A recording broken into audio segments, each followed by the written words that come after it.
Hey everyone, what is up? It is me, Ewan from What Culture, joined today by Josh Brown. Say hi, Josh. Hello, Ewan.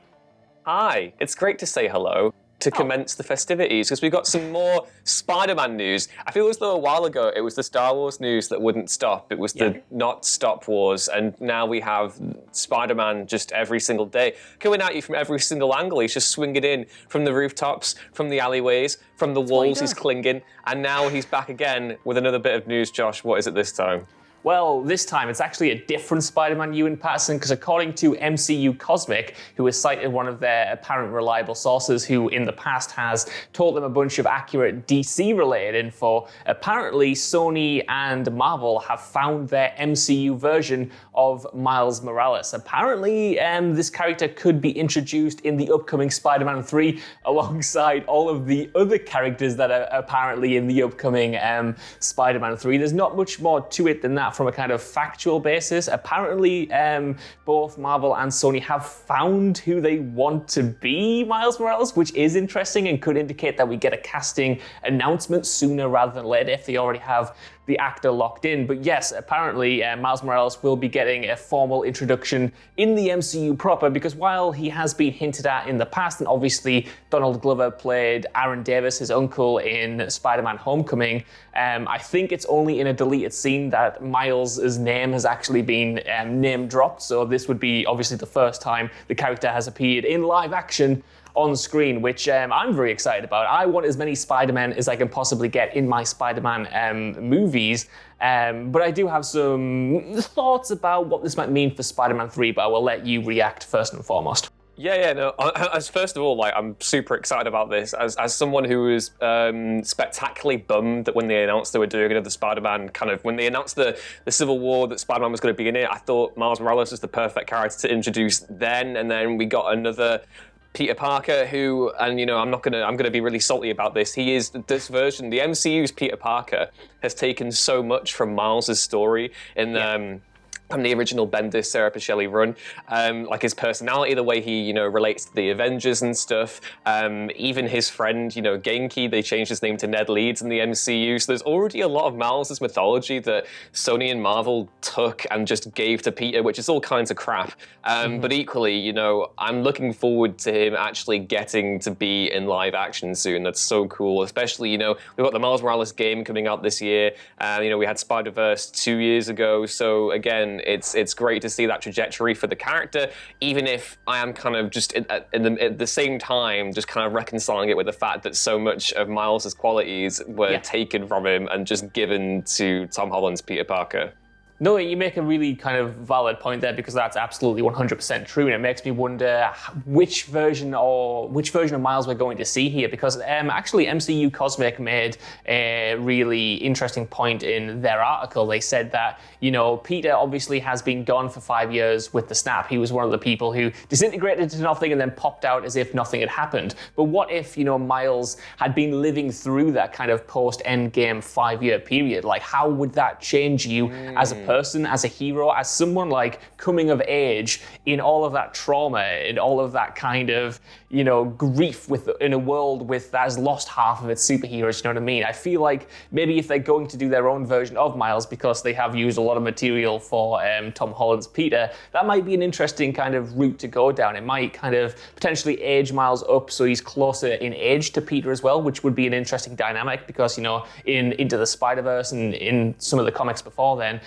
Peter has often adopted this kind of mentor role. He's been older, he's been wiser, he's kind of treated Miles as a surrogate son, like the Robin to his Batman or whatever, which has always been really interesting. But judging on how they're keeping Tom Holland's Spidey kind of aged down in high school and presumably going into college, I wonder what the age difference will be and whether we'll see potentially more of a kind of brotherly aspect there, going forward, with Peter being this hero who was obviously went through a lot of trauma, fought Thanos and was snapped out of existence, compared to Miles, who obviously didn't have his powers then, presumably, and was living through this period without a Spider-Man to look up to. I think there's a lot of potential drama to mine from that anyway. Yeah, I mean, and totally, the elephant in the room there as well is that it gives the perfect opportunity for them to be like, Spider-Man died and Miles was desperate to honor his legacy, When Far From Home came around, they didn't really play much around with the idea that everyone else who survived the snap had been aged up. There was like a few joke comments about it or whatever. And, there was no reference to the idea of there being another Spider-Man at the time when Peter returned. So, yeah, I mean, I guess that could be something. I'd be really curious to see how they're going to do the origin story. And, there's also the door is still open there for a multiverse type thing as well. They could literally just go, I'm Miles from this universe, and in this universe, you never came back from the snap, and in the meantime, I was doing all this and stuff. So, again, curious to see where they all go with it. I'm very phlegmy today. I got phlegmy from Motorhead. But yeah, like at the same time, I'm interested to see how they actually honor that relationship between them, because one of the coolest things that, the way Miles has changed over the last 10 years, obviously, when he was introduced, Peter was dead, and then he had to find a way to kind of navigate that legacy on his own, and then gradually, came to know Peter's friends and allies, and then, joined the Avengers, and that's kind of how his Spider-Man was defined. And then Secret Wars came out in 2015, which mashed the Ultimate Universe into a tiny paste, and then introduced bits and bobs into the mainstream continuity. And again, like you mentioned, then that's where you get the kind of mentor-mentee role, which we're also going to see in the new Spider-Man game. So yeah.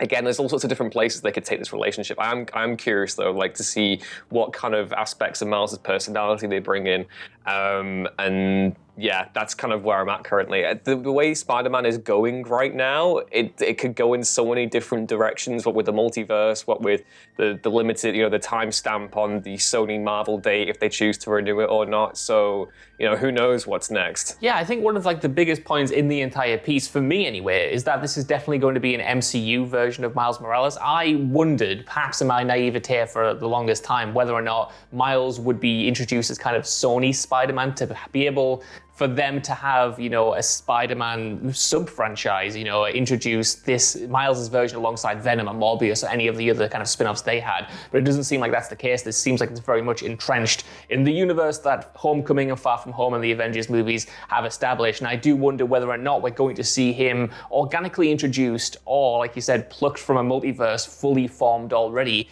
Me personally, just because I've experienced Miles' origin story so many different times, like you said, in the games, in the comics, into the Spider-Verse. I wouldn't mind if he was fully formed, but potentially we will have to kind of go through the ropes, see his origin, see his own kind of like relationship with his family, which is obviously very similar to Peter's trauma and stuff. But I wouldn't be against it if they did just say, oh, this is a Miles Morales who's been Spider-Man for a little while. Maybe in his reality, Peter did die for good or something like that, and he's kind of treating it. I don't know, Ewan. The big question is how are they going to fit this all potentially into Spider-Man 3? I don't know. That's a lot of things to juggle.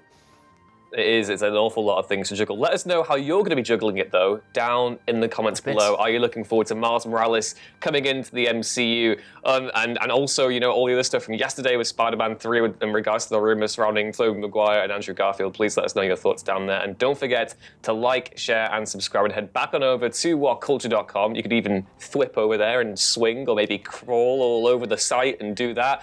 And so you'll actually see more Spider-Man content every single day. Remember, you can find more stuff like this. Obviously, we just did that in whatculture.com. You can find me on Twitter at YouRuinsThings. My brain's getting lost to some sort of disease right now. And you can follow Josh on Twitter at Josh Brune with 2 O's. It's the new Spider-Man villain, mate, the Phlegm. It's just going to come up and ruin your voiceovers. Anyway, Love it. Goodbye. Bye-bye.